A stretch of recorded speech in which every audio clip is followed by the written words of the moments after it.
And can I go to a spot that you've shown me? And I know some guys that wouldn't even think twice about it. Like, they just... If I had got in there early before anyone else and got set up in my spot, I wouldn't want someone traipsing through. And I'll just say, this is one of the problems I have with fly fishermen. It was just like the most disrespectful thing you could have done. And then as he runs, then he drops down into one draw, goes up the other one. I'm like... Hey everyone out there, thank you so much for tuning in to another Addicted Hunting podcast. I'm excited about this one because I think this one's been a long time coming. And we're talking about the unwritten rules of hunting, like etiquette. We're going to cover things like etiquette. We're going to talk about all the things about spacing in the woods, setting up your tree stands in the public woods, just all the things that are kind of like, when you've hunted for a long time, you start to kind of learn those respectful things, but sometimes it takes a while to do it. So we're going to talk about all of them, as many as we cover. But we want you guys as well in the comments. Anything that we missed or anything we didn't talk about, we want to hear it. Because I'm sure we're going to miss stuff. We're not going to cover everything. Oh, for sure. But I mean, this can be one that's really going to help a lot of guys out, especially just starting, which hopefully we get a lot of guys that are going to start hunting and can take it from this, and they don't make the mistakes that maybe some of us have made in the past. Exactly. So what do you think, like, unwritten rule means? Like, what does that kind of stand for? Something that is not illegal to do. Yeah. But it's more of a respect type deal. Like, to respect your fellow hunters. Exactly. You know? Yeah. It's not, there's nothing wrong in doing it, and it's by law you can do it, but it's, showing respect to your fellow hunters in the woods. So. And there's so many, like, I'm just blasting through, like, in my mind. Oh, I'm thinking of so many we're going to talk about tonight. I know. This is going to be a great podcast. I've experienced this a lot. This is going to be such a great podcast because I have a lot of unwritten rules that have been broken around me. And I broke a couple over the years on accident, as I've learned. Mm-hmm. Really have. So we'll talk about some of those too. Some of the couple of mistakes that I may have one that I've made. Yeah. You got more than one. No, unwritten rule that I broke probably. At least 10 or 15. Maybe. You break them all the time. Yeah, I'm all about breaking rules, really. Yeah. Rules don't apply to me. Yeah. You're so stupid. And we're also going to talk a little bit about just mentors and kind of traditions in hunting, because with unwritten rules, you learn a lot of those from your mentors and your traditions that you've kind of grown up hunting with all the people that have taught you for sure in the past. And I feel like that's why things like these podcasts and, just other influencers that have come up in this space that have taught even me things over the years, I think that's why this stuff's important, because you learn a lot of those unwritten rules by watching those people or hearing that content, that you may not learn in the woods. I always try to, on the fishing side on the addicted fishing, I'm always trying to teach that to anglers, because I feel like we're really hard on people. Yeah. And sometimes guys just may not know, you know what I mean? Like, they might be their first time out there. And like, so communication. Exactly. Communication. Exactly. Yeah. Real sharp to start a verbal thing when someone doesn't know. Exactly. But I mean, we all put time, money, effort into everything that we do. You get some guys that it's like, they may not have. You get some guys that take the whole season off.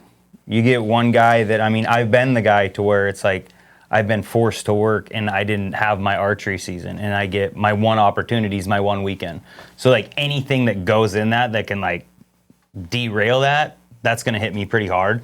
And I think like we all need to take that single step back and be like, okay, instead of just reacting to how somebody's acting in the field, give them kind of that benefit of the doubt. And then again, goes back to communication. Yeah. And that's just where I'm at with it. For sure. Absolutely. I agree to the fullest. So who taught you hunting etiquette? Who kind of taught you in your life when you were first starting out, like the etiquette of hunting? I think a lot of it bases on your personality trait. Like, me, I'm a really laid back person. Like, if someone wants to go into a spot, like, I'm the first guy to be like, go ahead, I'll go find somewhere else, like. Whereas someone, maybe, like, not trying to put you on the spot, Marlon, you'd be like, no, I'm here first, blah, blah, blah. Like, you're a little more if someone is here first. I'll have plenty of stories to tell you about that, don't worry. But, like, I'm just so laid. Of both ways. Like, I've also let people have it. I'm just so laid back that it's like, any confrontation, especially in the woods or fishing with anything like that, I'm just like, whatever, you can have it. That's kind of how I am. Just mellow, and I'll find my own way, and that's kind of just part of being respectful. But who taught you that? Just yourself? Just your personality? My family, you know. Yeah. Just kind of like, just So not necessarily just hunting, you're just like adopting it all throughout life. Yeah, how I was raised, it's Well, didn't necessarily just start from hunting, just from Yeah. my raising from childhood. Basically, what he's saying is he has really good parents. Yep, I do. Who kind of taught you the unwritten hunting rules and etiquette? Probably my stepdad. Kind of growing up more as like doing the whole truck hunting thing. It was really easy for the etiquette because you're driving around in a truck. But keep in mind, etiquette and hunting and the unwritten rules aren't just spots. Like there's a million different things that are unwritten rules in hunting that don't just have to do with a spot. I've seen it. I've seen it to where it's like the most famous line that I remember from when I was a kid. You know, it's like even going up Highway 14 to go hunting. Right. You know, you leave early, opening morning or whatever. And it's you get that one dude that's just on your butt, just you know, and it's like it goes to this far for me with hunting. Is it's like I get tired of looking at headlights. I'm the type of guy that'll be like, dude, go, just do your thing. I'll pull over, go. I don't care. You're not gonna go to my spot. Odds of you going to my spot, 0 chance, maybe. But like my stepdad, like he would go. He didn't care. He's like, should have left earlier. I'm like, dude, that's such a jerk thing to say. Like, dude, let that guy go. Like, you're gonna sit there and stare at lights the whole time. So it's like that's like just the tip of the iceberg with that. But yeah, no, my stepdad, like he taught me a lot of it. And again, it goes back to just the respect of other people, and their space as well. But yeah, I'd say definitely him. And then I've had buddies over the years that all mine's been buddies. Lonnie, Bobby, all the guys I kind of grew up hunting with as a young age. You know, their dad taught them, and then they kind of taught me as we hunted together growing up. But yeah, I feel like you just you keep learning it as you hunt with more and more people, and you are around more and more people. You learn, or you're in scenarios where you learn those type of things for sure. There's no freaking doubt about it. So. I think the first thing that we can talk about, since we've already kind of been touching on it, is like respecting spots, you know, how close you should be hunting to people. So we can just talk about spots first. Like, can I go to a spot that you've shown me that you took me to? Am I allowed to go to it back to it by myself? If we talk about it. If we talk about it before and I'm not going to go there, yeah. Can I take 2 buddies with me? No. Why not? No. Why not? Because I showed you that spot. So this is one of the unwritten rules. Yeah, definitely. Because again, over the years, I feel like I've had buddies. I've lost straight up friendships. Mm-hmm. I'll give an example. Like literally my best friend growing up in high school. Like showed him a spot. Went in there one day to hunt. He was there, and he had another dude with him.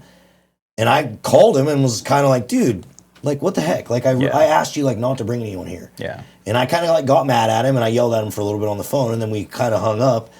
And then, literally, we have never talked ever since. No way. Yeah, and we were friends since 6th grade.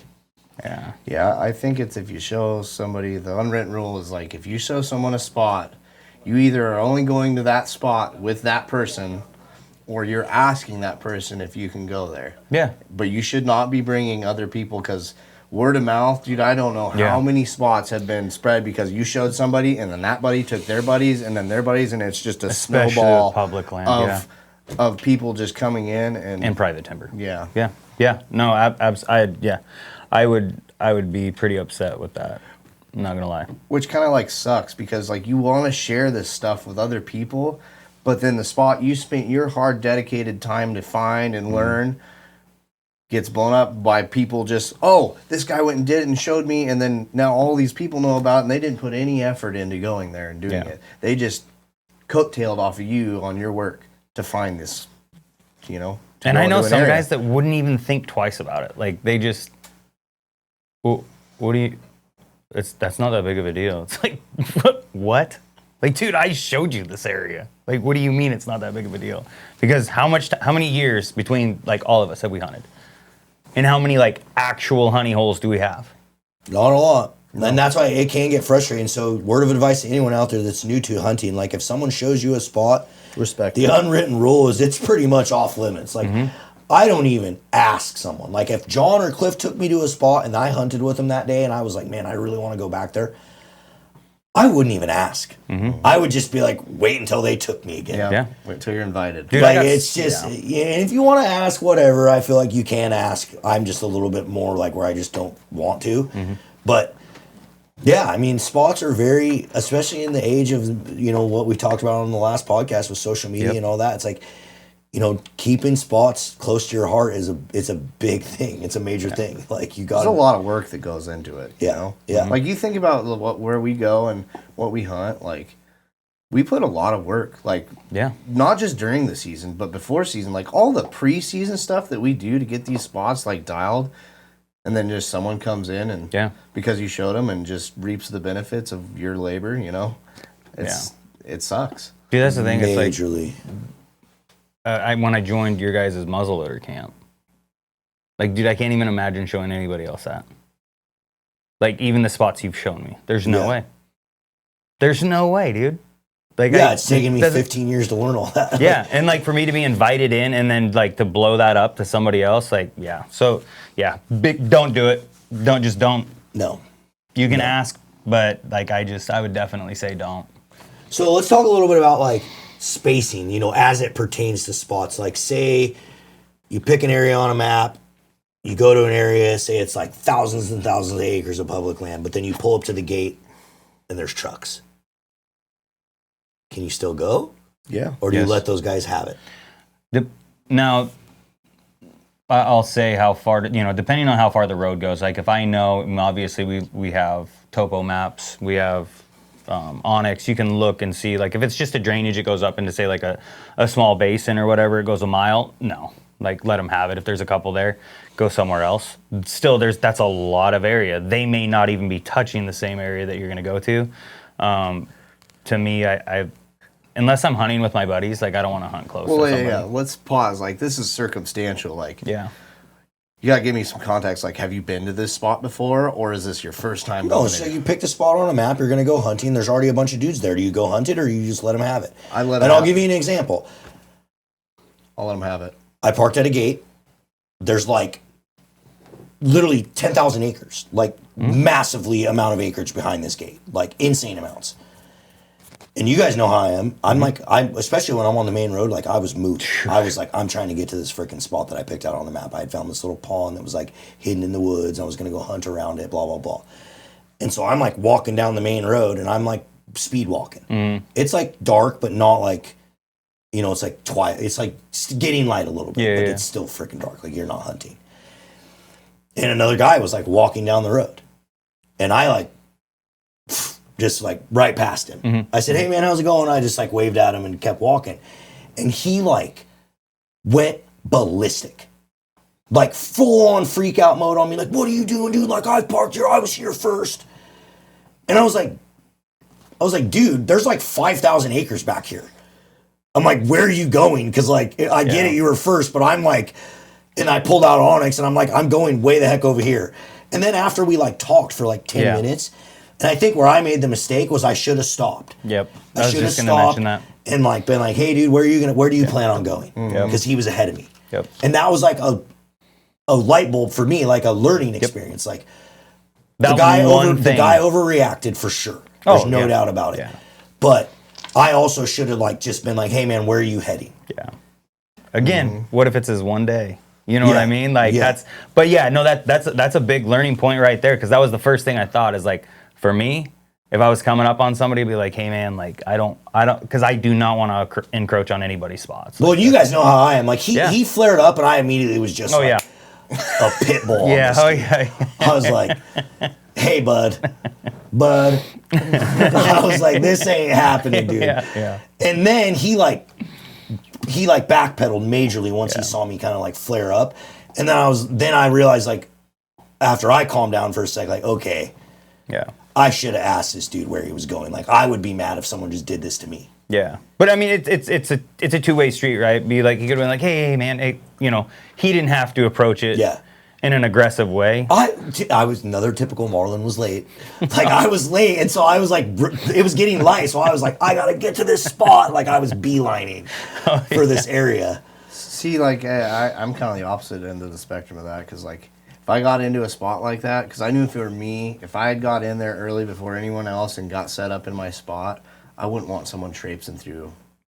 Like, not that you would, but the chance that you would, even with all those acres, like, if you traipse through someone's sit or whatever, that kind of sucks. It does, but at the same time, John, when you're hunting public land, it's hard, dude, because there might only be like 2 gates you can hunt behind. I know.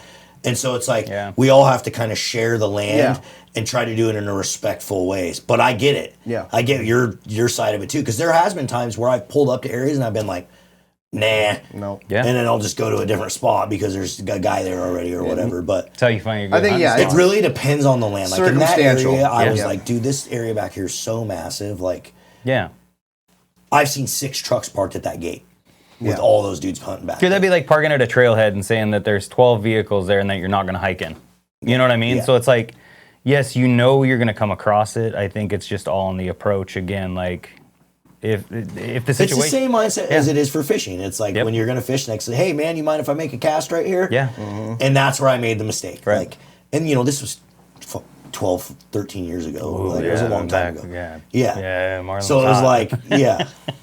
But anyway, I was just curious what your mindset. So talk about, like, say you pick an area on a map, and this would probably be a lot even more for like the guys in the Midwest and the guys in like Michigan and all those areas over there that are whitetail hunting. But like, how close is too close, like, to set a tree stand? So, funny story really, is I was over in an area in eastern Washington and we were hunting and my What unit? It's closed now. Oh, okay, yeah. okay. No. But We'll talk about that in a second. my buddy, they would build their tree stands in. So I was still relatively new to archery. And he was like, yeah, no, I'm going to go sit in this stand, whatever, right? But it was a built-in stand. It's been there for years. And so he climbs up in it, you know, and I walk off. And I went down this creek and hit the road, and I circle back up and around. And, like, he's back at the truck, like, way before dark. And I was like, oh, what's going on, dude? Like, dude, some guy just shot an arrow at me. Because some dude took his climber, climbed up this tree, he was already there, so we didn't see him, you know. And my buddy's stand just so happened to be like 50 yards from it. And so instead of like whistling or... He let your buddy climb up it and then let shot him climb up it and then shot an arrow like 15 feet above him. Yeah. That's sketchy. I was like, I'm sorry, I wouldn't have left the tree. I would have illegal. Right. Like, dude, what's the point? What are you trying to prove? I mean, I had a bunch of hotheads back at our camp, and I'm surprised like they didn't just say, hey, let's go just meet him in the dark. But it's like, dude, it takes a whistle. But as far as like setting stands, I mean, you don't necessarily know, right? So it's like you got to keep that in mind, especially like the Midwest guys, because some people, you know, you wouldn't even know till daylight, right? Right. So and then when that happens, then I don't know. Like, I mean, then you might as well sit it out, because at that point, getting down and moving, what good's that going to do? I mean, you're going to be back in the woods when it's daylight. Well, like my one buddy that lives in Oklahoma, like he was hunting this huge buck, like 170, 180 inch Oklahoma buck. And he had it all over trail camera, all over this public land, but he wasn't the only dude. Yeah. They had it all over trail cameras and all over public land. So lots of dudes were trying to kill this buck. And he had this area picked out, and he goes in there and he's going to go hunt, and he gets in there and there's already a dude in there with a climber. And so he just went like 150 yards down the trail and set up another climber. And like, was that okay? Was he far enough away? Was it like, I mean, it was in a public land spot where clearly a lot of people knew about this buck. And so it's like, I don't know. Like, I'm not in that world enough to know, like, what's too close to set up tree stand. That'd be super tough when you put your season in perspective and you go like, okay, I've been watching this deer for the last 3-4 months. And then you go out there. But I mean, at some point, like, I would imagine you would run into somebody else. I mean, I don't know. I've never really ran into anybody checking my cameras, so I don't know. My personal opinion is someone's in an area, you leave. Like... But how big is that area Because the count for? situation is, the odds are where you... But it's the same thing I say for the river, John. Like, this is the problem I have, and I'll just say this is one of the problems I have with fly fishermen, is they'll be at the top of the run, and they think that just because they're swinging the top of the run that they get 4 miles down the river. for sure. Oh, what are you doing? You're low-holing me. It's like, dude, you were 400 yards upriver. He's getting hot. So, like, where does it stand with a tree stand? And that's what I don't know. Like, that's why I'm trying to play devil's advocate. Like, what's too close? I mean, there is no... What's too close to you? I was going to say, whitetail hunts all the time. Yeah, I mean, on private land, they're kind of all set. But if you're on, like, public land, I mean, I mean, I guess I would go by, like, I hunt places that I hunt a lot. It's like I kind of know if the guy's going to be there now, what time he's going to get there. If I'm going to do something close, I mean, it's just like, would you check someone else's camera? You know, a lot of guys. Yes. Would, We're going to talk about that. So I mean, if you're in someone's area and you know they're not there, I mean, because legally you can sit in their stand. Yeah. Oh, really? Right. Yeah. Legally, I mean, you could jump right up there, which me personally, I wouldn't do. But Unwritten rule. But I would not be scared to put a climber, within 60 yards of where he was. Okay. Yeah. There you go. Because you're limited. At some point, you're limited. There's public land is limited. Like you think about like Ohio where we were hunting and stuff. Like you look around, there's not a lot of public land around there. It's like all private. Yeah. So I it's would like, also be respectful to the guy if he walked in though. In like, I mean like. you wouldn't shoot an arrow at him. No. You may want to think about it. No. Sorry guys, we got one of our buddies in the background, so that's who we're talking to. You probably can't hear him, but he's from over there in Michigan, so we wanted to get his opinion really quick on it. But let's hear your guys' opinion in the comments. How close is too close? Yeah. Well, I guess my thing on it was, you guys can end up screwing each other. Like, 100%. like, Wind. The wind. Like, We if you ran get one into guy it. setting up too close, you could totally screw up for everyone. Like, you're both screwed. Like, no matter what. And it's just like, I just don't think it's. I mean, there is no set limit on too close. But No. it's just like. What about clear cuts? What about him? What about them? Like, what's too close? As far as how like, big is the clear cut, or is it a Weyerhaeuser clear cut that's like 3 miles long, or is it a? yes, actually, yeah. But like, if there's like a herd of elk that come out and Oh, dude, if it's a herd of elk, it is open season. Any legal bull, dude, it's open season, bro. What do you mean? I'm just asking. Like, there's some guys that freak out. Like, if it's a small, let's say, I've Oh, ran he's into. just dude. red coating it across the Dude. clearing. Just right. If it's a bull and it's open, dude, it's open season. Game I on. mean, remember Josh Handy's story the last couple, like, have you ever heard this story? No. So there was these 3 bulls one year that were just like living in this clear cut. Like, I bet 100 hunters saw them because they were just there all the freaking time. So then opening day happens, opening day of muzzleloader season. There's a truck on this corner of the clear cut, a truck on this corner of the clear cut, a truck up here. And Josh Handy didn't know because he got in there in the dark and went up and like set up, and he's thinking like, oh dude, these things are dead. He didn't know all these other trucks were set up. Well, then guess what happens? It gets like like a starts war to get zone. light, and here comes this truck up one of the roads, up the road, drives right past Josh. Just doesn't even look at him. Just drives right past him. Then goes to the top of the clear cut and silhouettes himself onto the top of the clear cut. Awesome. So these elk, these bulls, they see all these hunters. Yeah. And, all of muzzleloaders, we're only shooting like 150, 200 yards maybe. So these elk are in the middle of the clear cut and no one has a shot. Like, they're in the middle. This Safest guy's place they can 400 be. yards away. This guy's 400. Everyone's like 400 yards away. Well, eventually one of the guys gets ballsy from the top and goes down and just happens to push those elk towards the guys that were on the lower. And so then 2 of them got shot, like, out from the guys on the lower. Yeah. But it basically ruined Josh's entire hunt. Yeah. But again, it was like, dude, legal bulls in a clear cut, open clear cut, public land, whoever gets them, freaking luck of the draw. Okay. I mean, I don't know. Like, That's what I'm wondering. Cause I wouldn't do that, though. Yeah. I wouldn't drive past another hunter ever into a clear cut like that. No. Never. But, dude, if I was driving by and those elk were there and I was, like, within range and no one was shooting them, they're getting blasted. Yeah. Well, Like, I'm getting out and trying to shoot. And on the opposite end of that, I'm always playing the opposite end of it.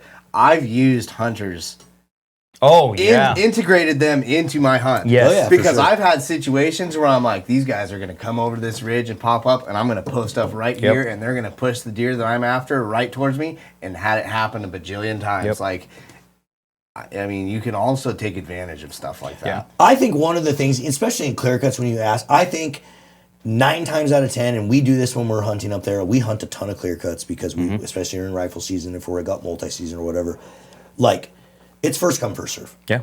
Like, the first guy that gets to that spot, it's his spot. But I mean, like, how much room? I mean, even think about where we hunt up that one mountain that I love where I've Yes. killed a lot of elk, Yeah. right? Like, when we park at that gate, Yeah. if we are driving up there and we see another car parked there, we just go. We Yeah. don't even hunt there. Yeah. You know what And I it's mean? a And lot that's a of. big That's area still back a there. lot of area that's Big behind area, that gate. but we are just Yeah. like, you know what? Let him have it. Yep. He beat us. First Yep. come, first serve. He got there before us, which is why you guys are like, why are we leaving so early? And I'm like, because I'm parking at that gate so no one else goes. Yeah. Like, and that's what you got to do. Just be there first. Yeah. Yeah. I mean, we do the same thing with fishing, you know? It's like Oh, anywhere yeah. we're going, like, Yeah.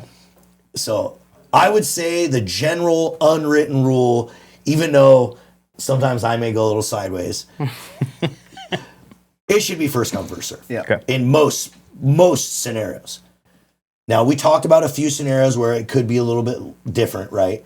But in most scenarios, it's going to be first come, first serve. And it's the same on the fishing, right? It's like you go to some areas and it's like, dude, when it's a hatchery cork line hole, Yeah. you just better believe there's going to be people there. Like, you're going to be sitting next and you're going to be Limited Shoulder up opportunity next to the guy creates next to that. you, you know? If it's freaking opening day of pheasant hunting and they just released a bunch of pheasants, guess what? Yeah. There's going to be 10 other hunters there hunting with you. You're just going to have to deal with it. My dog's better than your dog. Yeah, just whatever. Like, but again, I feel like it's situational, just like you said. Like, it's really, really situational. And that's the hard thing about these kind of conversations, and also why we want you guys to drop comments and engage, because Especially we're not on going to be able this- to cover or talk about everything Yeah. that happens here. Yeah, So, because I'm thinking of a bazillion ones. Like I remember being a kid when I used to rifle hunt for elk. You know, I'd be on the point out in a clear cut. Then you'd have another guy that's across the canyon. Then you'd have some dude that walks out over here, and he's only like 150, 200 yards from me. You know, so it's like you have three guys covering like, you know, say an 800 by 800, you know, yard area, whatever that comes out to. You guys can math that yourselves. But like, is that too many guys in one area? I think so. No. I just look at it as like I can't see what's below me because it's pretty steep. I can see what's below him. This guy comes from over here, but it's like I can still see what he can't see. I know there's stuff that he can see that I can't see. It's funny, too, because then you think about, like, rifle elk hunters, and it's like, The pumpkin patch, dude. it's open season out there. That's what I was Yeah. saying when you asked about the elk and the clear cut. It's like, dude, Yeah. especially rifle hunters. Yeah. Yeah. They don't care. No. When you can shoot from so long away, Dude. that like it doesn't matter. Like if there's a guy on that ridge and you're able to shoot on that ridge, it don't matter if he's there. If you have a shot and you can take it, like doesn't matter. Dead elk, Yeah. dead deer, whatever. So That's This crazy. is why So, we need to make it to where it's only 4 powers only for rifles. this is why we need to do what John said and only hunt private and Yeah. leases and become millionaires. yeah, exactly. Where are we at on here, Marlon? We need to talk about the biggest violation of hunting space you've ever had happen to you. I have one right out the gate. I parked at this road. It was a dead end road. It was only a half a mile long. Private. You're basically walking a road. You have public land over here that's like super, super thick, and then you have private land on the other side of the road. And at the very end of the road, there's like a tiny little clear cut, like one little tiny cutout clear cut. And I was Only there place first. you can go. Yeah. Only place you're going. Yeah. And I was there first. I was putting my boots on, putting my gaiters on. This dude pulls up, gets out of his truck, doesn't say anything, and just goes. Yeah. I've seen that before. And I was like, I looked up and I thought, am I going to freak out on this guy and let it ruin my whole day? Like, I contemplated Magic it 8 for Ball like, says yes. I looked up and I was like, dude, I'm going to just, and I was like, you know what? Freaking screw this guy. And I just got my truck. Left. There was another gate, like another 4 miles down the road, and I just went to that one and hunted that one. I was pissed. But it was like that was a scenario where it was like that was just so uncalled for that dude. Yeah. Like I would spend there for 40 minutes, parked at that gate, like got there in the dark. Yeah. Like Yeah. that's one of the worst ones I've ever seen. Guy didn't say anything to me, didn't nothing, just freaking. Oh yeah, when they won't even make eye contact. It is just a straight line, Terminator style. Just Really, yeah. dude?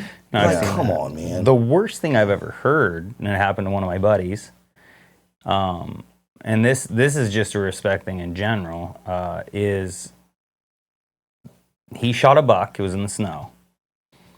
And then so all my buddies, we call it the wolf pack when we get together and we start trailing them. So they get on it and they're following it, and then all of a sudden there's another set of tracks, like people tracks in the snow, and now they're on it. And then they end up finding the buck. These guys are right there, they're gutting it. Dude's like, no, that's mine. No, that's mine. Yeah, you hear a lot of these stories. Oh yeah, so it's like that's probably the craziest thing, like as far as like a respect thing. Like it was they turned it into a The thing is it's legal. dude, just Until the animal's dead, it's not your animal. Straight up. there was one hole in, like that's the thing. So it's like you can claim any animal. Yeah. I see it getting real western, which I'm Oh, surprised dude, it when didn't I on used to that. hunt up in northern Washington, like the Mueller thing, like my buddy had one taken from him too. Clearly shot it.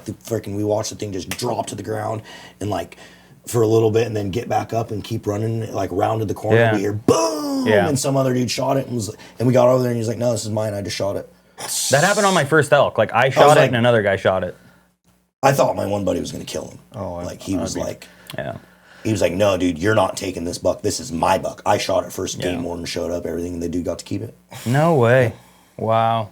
The guy killed it. He killed it and put the tag on it. Wow. And the thing is we come around the corner, dude's already got the tag on it. Yeah. Oh, that sucks. Yeah. They were supposed to meet back up with my buddy though and go back to the blood trail to where it started. By the time they were supposed to meet up, they went back, gone. Everything's gone. Yeah. It's crazy. I don't know. So mine would be, I was hunting on private and I see these guys out where they should not be. Trespassers. Those are called Trespassers, yes. So I go out and I'm like, they're glassing hard though on one spot, and I'm like, I'm gonna go over there. So I go over there and I see where they're looking into, and I'm like, oh, they're watching something in here for sure. Peek over the edge of this hill, 200-inch buck, like no doubt, typical. I'm like, you didn't use them to your advantage, obviously. No, so I saw them, and they saw me there. Yeah. I was sneaking in with my buddy, and I'm like, oh, man. And he was on the chunk I can hunt.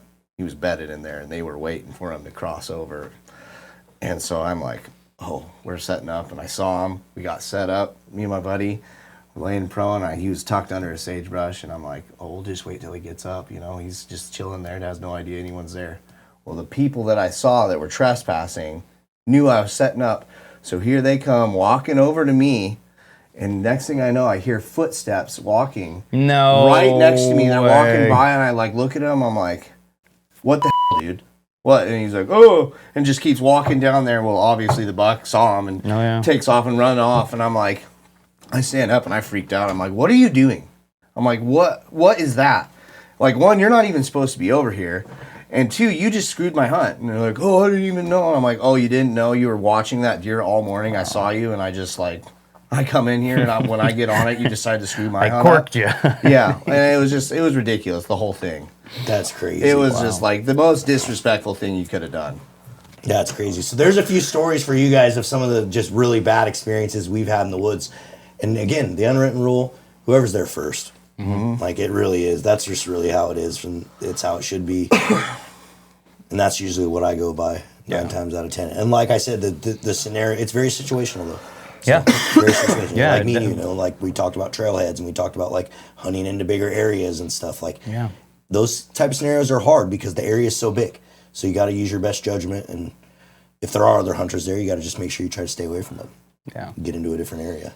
You just hope you don't come across the hothead. Because I mean, they're out there like a lot of the times, and this is I'm not. And I don't know if it's just because as I get older, like I'm not here to fight. I really don't care, you know. I'm not gonna sit there and fight for a spot that odds are, you know, I might get lucky, but it's not like it's gonna be some world record blacktail buck that I'm gonna shoot in Southwest Washington. Never you know, know, I know that, but I'm just saying the odds are really not in my favor on that one. So it's just not worth it. All right, next subject: trail cameras. Let's talk a little bit about trail cameras. And the first thing I want to talk about, can you check another person's trail camera? So can you check, if you're walking through the woods and you find a trail camera, can you check it? Physically, yes, absolutely you can physically. Morally, meh. Here's my thing. If it's, and I'm sure I'm probably going to get a lot of hate on this, and I really don't care. But I'm not afraid to check somebody's trail camera. I think it's cool because for all of us that have trail cameras that are out there, I think it's cool that there's other guys that are out there doing it. But I'll also treat that with respect. If I see that they have like a big buck or whatever on it, and like I'm dead serious when I say this too, is I will leave that area. These guys have put in their work. Delete that picture and then yeah. I wipe their SD card. Just swap her out. Yeah. No, I try to respect that, and I mean I've ran into a bunch of cameras out there. I think I've only checked one, honestly. And the funniest part about that is like, as I was headed down the hill, the guy was headed up, And he's like, yeah, I got a stand up there. I was like, oh yeah, just completely played dumb. I probably could have been honest with him, but I'm sure he was not going to be too happy with me checking his camera. But again, I knew he had bucks there. I'm like, okay, and obviously a stand, because at that time we could still use like alfalfa and everything. Mm-hmm. So I was like, just bail, leave the area. It's pointless. Like, there's going to be another guy that's coming in there at any time. Yeah, my thing is I typically don't. I don't know. I usually just leave them alone. Oh, make me the bad guy. Yeah, you are the bad Yeah, guy. I'm the bad guy. Whatever. Oh, yeah, hate everything you just said. I know a lot of people that do check the camera, and it is what it is. But I typically look at it as like, dude, I wouldn't want someone touching my stuff, so I ain't gonna touch. But in your defense, Cliff, a lot of game cams now do have a little lock that you can put a padlock in. Yeah.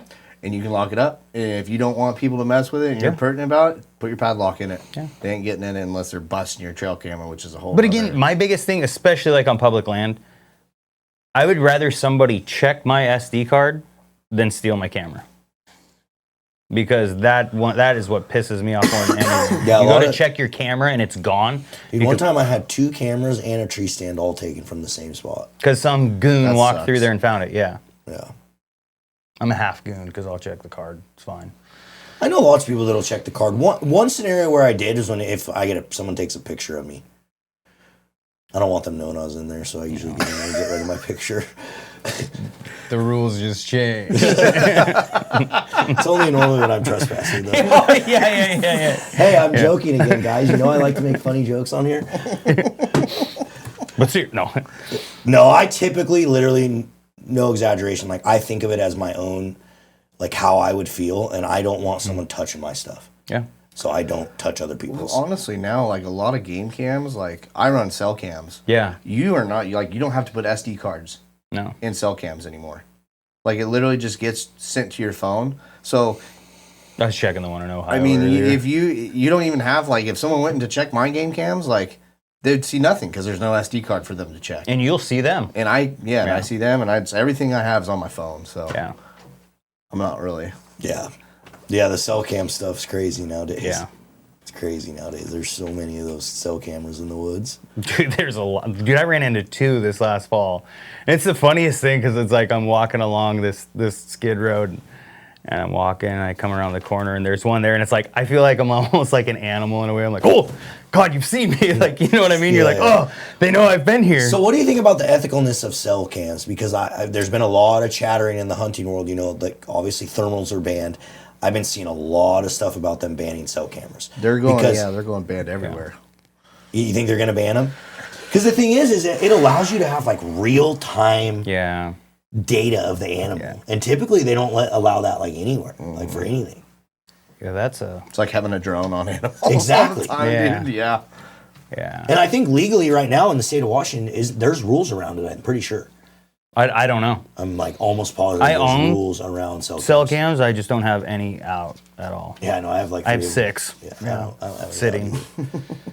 But what do you think about it? You think they're going to get banned, or do you think it's fine? Do you think we should allow cell cameras? I think cameras in general are leaning towards the no-go for a lot of states. I think there should be like a time period. Is there anywhere where they're banned right now? Because I don't know any. I know they're putting it on bills a lot, not around here, Let's ask but like ChatGPT. Arizona, See if ChatGPT I knows. think is. Are cell phone trail cameras banned for hunting anywhere in the United States? Let's see what old ChatGPT has to say. I think Arizona. maybe, I don't know.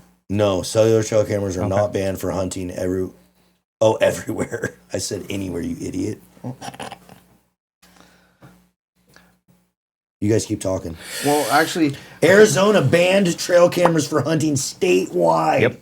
yeah. You can't even use a trail camera at That's all. what I was saying. There's states that What are a putting bunch it of on their idiots. bills, yeah.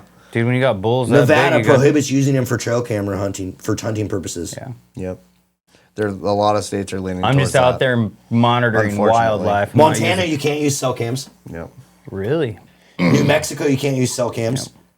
Alaska, you can't use cell cams. New Hampshire, you cannot hunt the same day you receive images from a remote camera. Wow. I mean, I don't know. Utah, you can't use cameras at all. Yep. Kansas, you can't use cameras at all. What? That's crazy. That's what I was just saying. Like a lot of states are. leaving Colorado quarantine camps. rules against live transmitted images to locate animals. Yeah. I mean, I think there should be like a time period. Like, say you cut it, like if your season starts in August, like it should be Idaho, mid-July. Wyoming, Oregon, and Washington are in talks discussing new regulations to ban cell cameras. Yep. Which sucks. I spent a lot of money on. Well, I guess I'm gonna put mine on eBay or whatever. Get rid of them. That's crazy. I want to know what you guys think about that because I think that's idiotic. Skylar, you want to buy some cell cams here soon? I think that's so freaking stupid. I'll get you a good deal on them. I think that's so dumb, dude. Yeah, I mean, there is something to be said for it. I mean, it's like I remember when we'd first go out and we like not cell cams, but just actual like the old cheap Tasco garbage trail cameras. Like that was kind of one of the coolest things is going out in the woods, going to your spots. Now, yes, I understand, like, you're cutting down on scent and all that. Like, literally, you're eliminating all that. But I do feel like there needs to be, like I was just saying to John, is, if it starts August 1st, like, it's July 15th, they have to be done. Like, that's it. Like, no more. You should be able to at least check an area out because, again, like, the learning curve of going and finding new areas, like, dude, we all only have so much time. Dude, you gotta be old school. Yeah. They used to do it back in the day. That's right. So a lot of the biggest, most world record bucks were shot before trail cameras. They didn't need them. Why do you? Because there's more of them. I have them. I just don't use They're everywhere. That's true. Yeah, All I'll right, have the truth to let's that. move on now because we're running out of time. This one's been freaking crazy. Let's touch a little bit on respecting the animals that we hunt. Mm-hmm. I think the first topic should be taking shots. Like, what's your stance on, like, ethical shots? Like, for example, I know a lot of hunters that archery hunt that'll take, like, 70, 80-yard shots. And in my opinion, I think that's ridiculously stupid. Okay. I think it's dumb. Are you proficient? It doesn't matter. That is so far for an arrow. Like, so much can happen when an arrow is traveling 70, 80 yards. Mm-hmm. Like, and just the fact of how hard it already is to kill an animal with a bow. Like, but at the same time, I see a lot of hunters that successfully harvest animals at really far distances. Yep. But I just think it's crazy. Yeah, I know a lot of elk hunters that take those shots and they like kill their bulls with them, and it's like it was a great shot, but it's like you said, a lot can go wrong between where your bow is to where that animal is. You could say the same thing about a 700-yard shot with a rifle. Right. No. Because you're moving. It's moving so fast. I have a video of me shooting a deer in Idaho. Well, I would never even take a 700-yard shot at a deer. And it was at 400 yards, which I know both of you will shoot 400 yards at a deer. And if you don't say Your you rifle would, sucks. you're yeah. Get a So better rifle. 270 short mag, Oh, terrible. 400 yards. That's why. She's a ripper, bud. Should have had a 300 Win Mag. And by the time it takes that one step in between, like in that flight, I mean, it goes from being like high shoulder to I hit it back in the spine. It dumped it. Like, don't get me wrong. I mean, that deer did not suffer very Perfect. long. Who cares then? But what I'm saying is the amount, like that area, it's the same thing is what I'm trying to say. This year I took a shot at a mule deer at like On the run. 250 yards, full sprint. Yeah. And I do it again every day of the week. Yeah. But is it ethical? With his with his shoulder cannon, mean, yeah. I've seen him shoot at coyotes on like a death sprint at 400 yards and he almost whacked it too. So, but I just I'll think give him you're that. right. I think it's the gun. Mm-hmm. Like, I don't know. The thing is it's like, dude, we hunt all of our lives. We hunt every day. We put in so much work. Mm-hmm. And I'm not going to miss the opportunity at a big buck. Like. But that's what I'm saying. It's like I think it comes down to there's some guys. Especially with a rifle. Yeah. I got 6 rounds or 5 rounds ready to freaking smoke this thing, dude. But I think it just comes down to who it is, how confident they are. But it's like that. I think that's in each person's hand. Yeah. You know what I mean? Have you ever seen that Born and Raised video when they kill that monster that monster mule deer? Yeah. Who shot it? I don't remember who shot it, but like they were going after a different buck. I saw it. I watched the video. They were trying to kill a different buck, and they like come up over the hill, and this like monster, mega 200-inch buck like jumps up and just starts running. And dude, he did the same thing I would have done. Yeah. He just started unloading on that thing. Yeah. because it was a giant trophy like Yeah. buck. And he even says in the video, he's like, look, normally I would never take that shot, but he's like, I felt comfortable. I felt like taking the shot, and that was a huge buck. And Yeah. they killed it. Yeah, so I would definitely say it's situational then at that point, you know, and to each person, like, Yeah. that's where I say it's like it comes down to your skill set, how proficient you are, you know. But yes, things happen. I mean, dude, I shot at this one buck. It was like one of the most perfect arrows I've ever released, and I'll never forget it. It was just this giant 3, and he's in velvet, and just the sheer body size on it. But it's like everything was like slow motion. The release, everything was perfect. Arrow flight, perfect. And they can hear it coming. Like, I don't care what fletchings you're running. And like he did this crazy thing because he was broadside, and like he turns, pulls this shoulder this way, and like opens this whole space right here.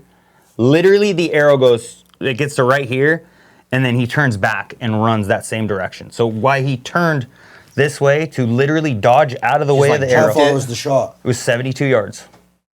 Yeah, that's so far for an arrow, dude. It's not though. It really is. You will never convince me that it's not, dude.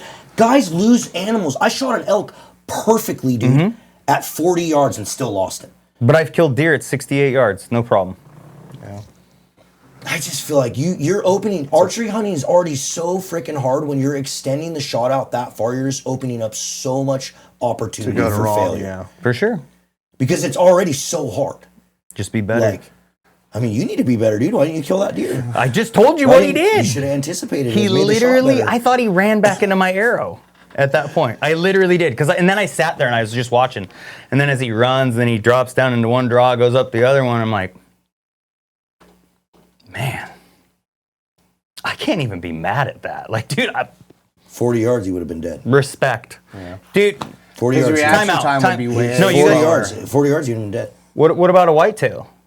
What about him? I mean, they can duck a shot at 20 yards. So is that ethical at 20 yards to take Not a with 20-yard our shot? crossbows. That thing's already there. No, we're not talking crossbows. Hate on him if you want. We're anti-crossbow over here. No, The thing is that's what I'm saying. It's that all they situational. can, but that's rare. Like, they don't do that very often. I'm looking at the whitetail guy. A lot of them do. I mean, at 20, not that much. But dude, if you're hunting pressured deer, I mean, especially in Michigan where I hunt, I mean, dude, they look at the ground as much as they look up and around. I mean, they're always on you, and they're quick. Like, I shot one at 33 yards a doe. I have a video on my phone, and she literally dude, you can see my arrow going perfectly right for her, and she dropped a long ways. Long ways. Exactly why you shouldn't shoot at 70. That's the difference between mule deer and whitetail. Well, I want to talk on something real quick because I think it's really big, dude. We want to hear what you guys have Yeah. to say, because I love playing devil's advocate, and I have a lot of buddies who have killed a lot of animals at far distances with a bow, but I just feel like that thing ain't moving that fast. You're literally flinging a stick with a pointed end at these things. I don't know, man. I just think it's crazy trying to take anything past like 60 yards. This is why Marlon hasn't killed anything with a bow. I've killed a few things with a bow. Please. Anyway, go ahead. This is what we experienced this last year, and I think it's big, and we haven't talked about it. Is when somebody's on an animal, the etiquette, Ooh, yes. and This it's is a good one. huge, and it just happened to us literally on your muzzleloader hunt. Oh, yeah. This is huge, and it happens all the time, and I feel like it needs to be discussed because it's a huge point. Yeah. So yeah, kind of dive into what happened, Marlon. So we had been watching these bucks for a couple days, and I'm just inherently like a nice guy. Like, these other guys pull up, we're sitting and looking at these bucks on our spotting scopes, and these other two hunters pull up, and one of them was like a kid. It was like a 10-year-old kid. So I went over there and I wanted to show him the videos and the pictures because I thought it was cool, and I wanted to show the kid. So I went over there and I'm like talking to him, and his dad's there, and I'm like, oh, what tag did you guys pull? And they had pulled the same special tag that I had pulled. And at first I didn't tell him. At first I was just like feeling him out. I was like talking to him, and I was like, yeah, we're actually looking at a couple really nice bucks right here that we're about to go after. Like, we're kind of seeing where they're going to go, and then we're going to take off after them. And they're like, oh, cool, and I showed them some videos and stuff, and then we beeline it. We like start making it like halfway up the hill, and then Cliff goes, what is that over there? And he's like glassing with his binos. And here comes those two dudes, the little kid and the dad that I had just showed these bucks to. And they were ripping up the hill trying to go after the same bucks that we were going after I just told them they were there. Yeah. which is like, in my opinion, like pretty dirty. Yep. Like not a cool move. Not a cool move at all. No, not at all. Not especially like when you're just, I don't know, we're huge on the kid thing, like getting them involved, making them feel like they're part of it. Yeah, they want to see big animals. What a horrible thing to teach your kid. But then to show your kid what you just did, like as far as that goes, are you kidding me? But I mean, you're gonna run into it, dude. People are like that. But it happens a lot. Yeah. That, like when you're on an animal, the etiquette is if you're on an animal and you know that a hunter's on an animal, you don't just go and try and snipe it out from underneath them, No. Like if you're in the middle of a hunt, you don't go in on someone that's already on a stalk and try and stalk the same animal. It's just absolutely not. And it's like it happens a lot. That's why I want to talk about it. Yeah, I think that's a big unwritten rule for sure. Yeah. For sure. Because we literally experienced it firsthand just this last season. Yeah. That one like and it was so blatant. The thing was, it was so blatant the way it happened. It was like they were going in there after we showed them that, and it was just like disrespect towards us, for sure. So I agree. That's a big one that needs to be talked about for sure. Let's hear your guys' opinion in the comments on that. Because again, we already talked a little bit in the beginning about like elk and clear cuts and rifle season and I know. I just wanted to backtrack. Yeah, like that point solid, needed to be talked about. Yeah, for sure. I want to know what other people have to think about it. Yeah. So a big one for me, I think, and John saw me do this year with my mule deer, is respecting your harvest and respecting the animal. And these things are still living, breathing things. And we all like. I think the mindset out there is sometimes people think, oh, like hunters are like savage killers and they just want to kill stuff, and it's like 99% of us are absolutely not like that. Mm-hmm. Like this year when I shot my mule deer, like we shot it, I didn't make the greatest shot on the thing, and we walked up on him and he was like still breathing, and I just told John, I'm like, dude, I know I'm mounting this thing, but like we have to just put another bullet in him. Like I can't sit here and watch this thing suffer. Yeah. And so we did. John took his 6.5 and we put another bullet in and put the deer out of his misery. And I just think that's important. I think it's really, really important to respect these animals because they're living, breathing creatures, and like just you're to look taking at a them, life. Yeah. Mm-hmm. I mean, you're taking like some people don't look at it that way. It's just a deer. It's just dude, even with coyotes. Like, dude, when I've made bad shots on coyotes, I know there's a lot of coyotes I don't care about. But to me, it's like it's just one of those things. Like, whatever I shoot, I just want it to die. Like for sure. And I'll tell you one thing. Like the one of the hardest things I ever did was duck hunting. Because that, like, when you get a wounded bird and, like, you have to wring their neck, that was, like, one of the, like, you know what I mean? Yeah. It's one of those same things. With turkeys, like, when you have to do that with a turkey, every time I'm like, that was kind of weird. Yeah. So it's kind of one of those ones, like, people are like, I don't know how you guys do it. Like, you do that, you savages. And it's like, you have such respect for this animal, but then you're still killing it. So it's yeah. But yeah, like me and my wife talk about coyotes all the time because my wife loves dogs, right? Like and I do too. I have 2 dogs. Coyotes aren't dogs. I love dogs, right?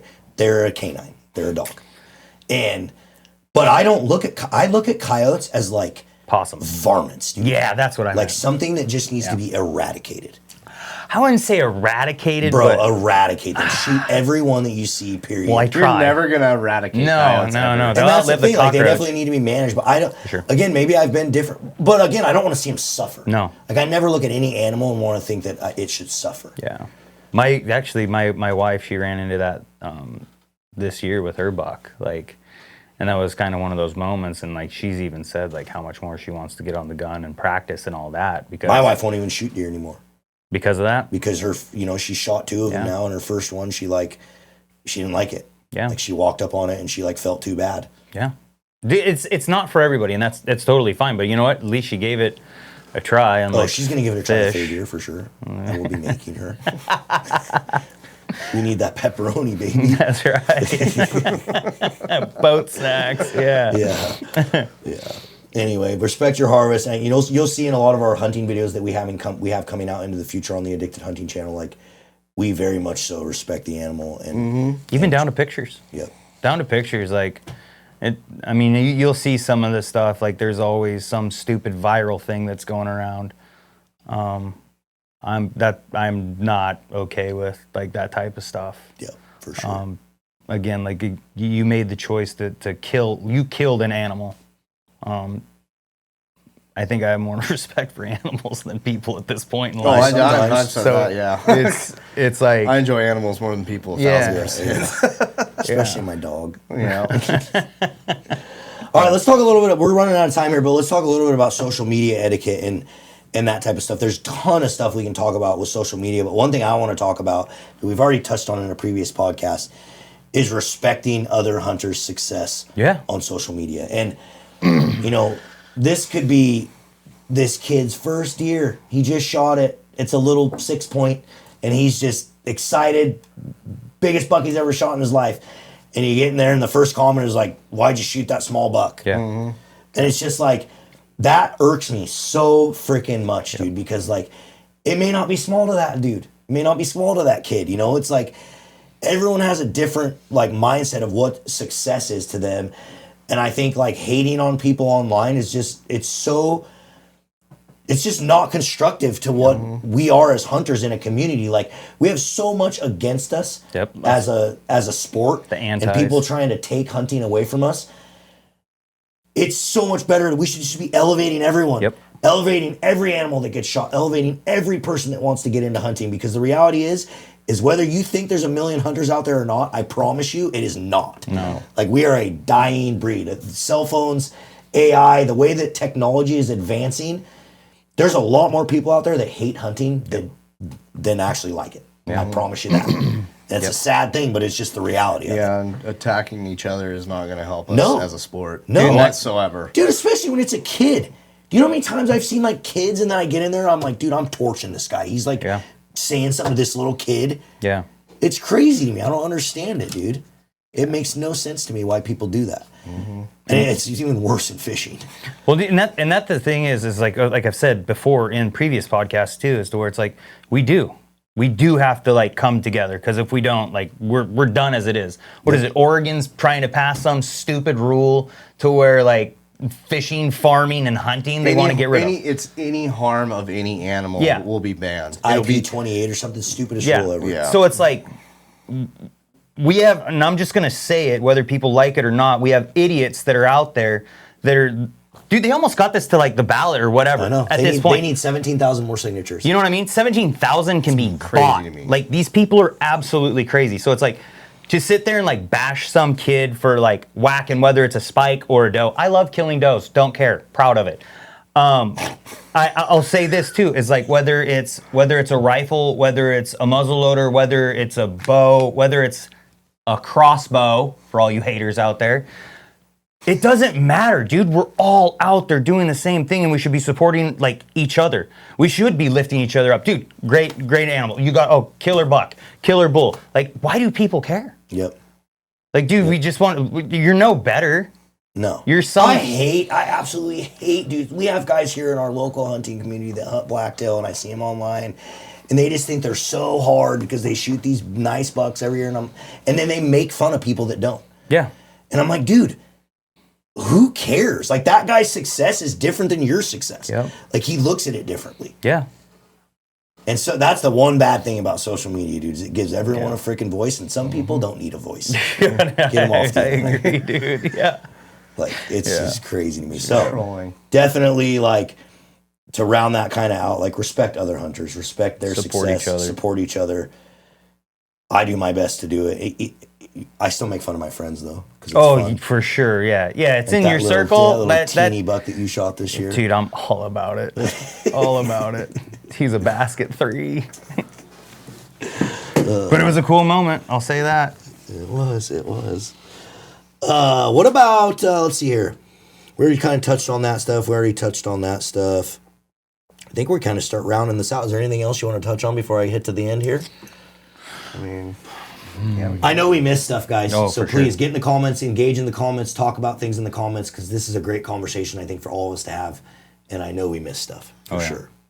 Yeah, there's obvious stuff. It's like, should people post locations online? But no, that's like from day one. Yeah. People, I mean, that's kind of what we've been about. As far as mistakes go, these guys that get online and like, I'll post a picture of like my blacktail or whatever, and they're like, oh, that was in the Cowweeman unit. Yeah.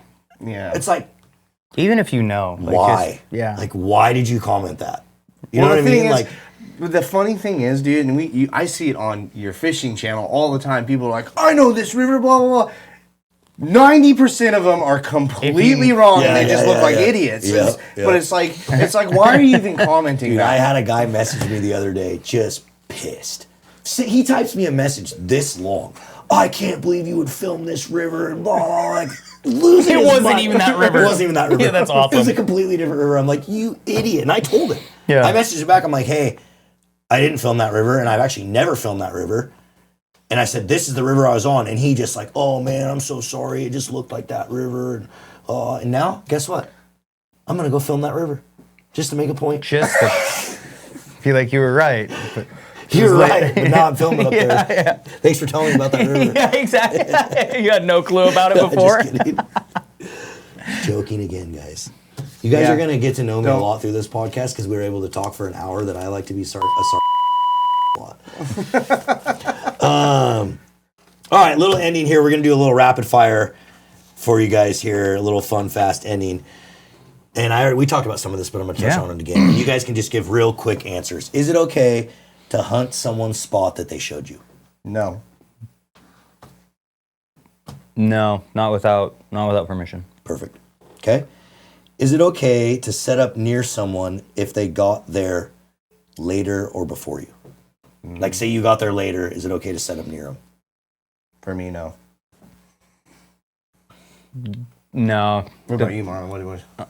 No, it's no. His answer. Situational. Yeah. I feel like it That's depends I was on the gonna say area. that. Yeah. Depends on the situational, but the way that I'm thinking is if like I was gonna go in and hunt turkeys and I knew that there was a roost tree there, but somebody was already there before me. No.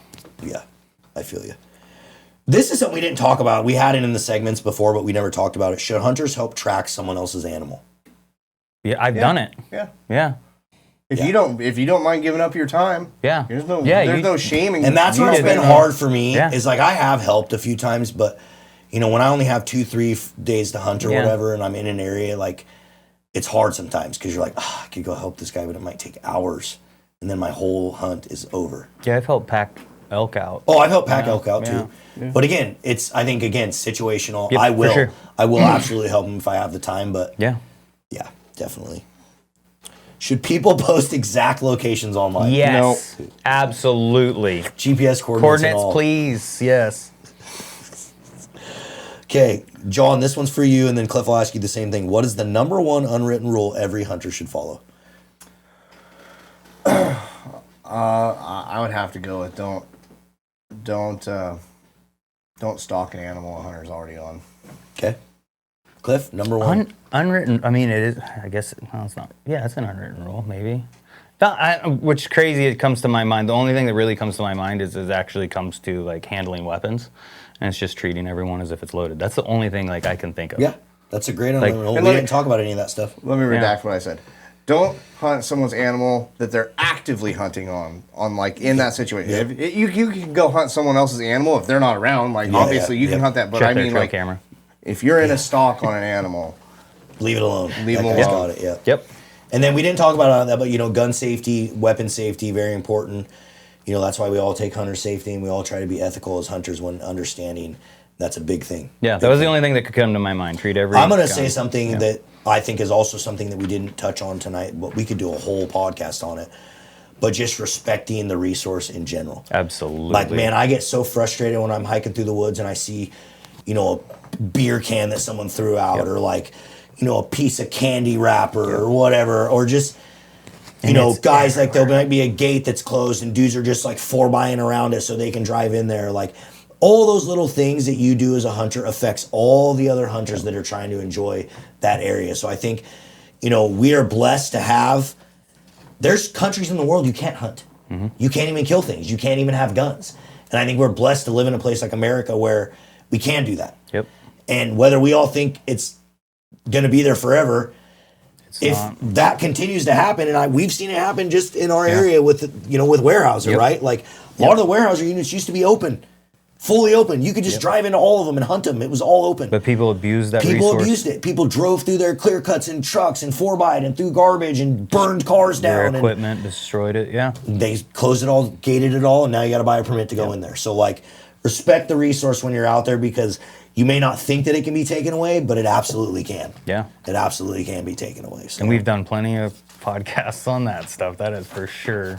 Yeah, for sure. Pay to play now. Yep.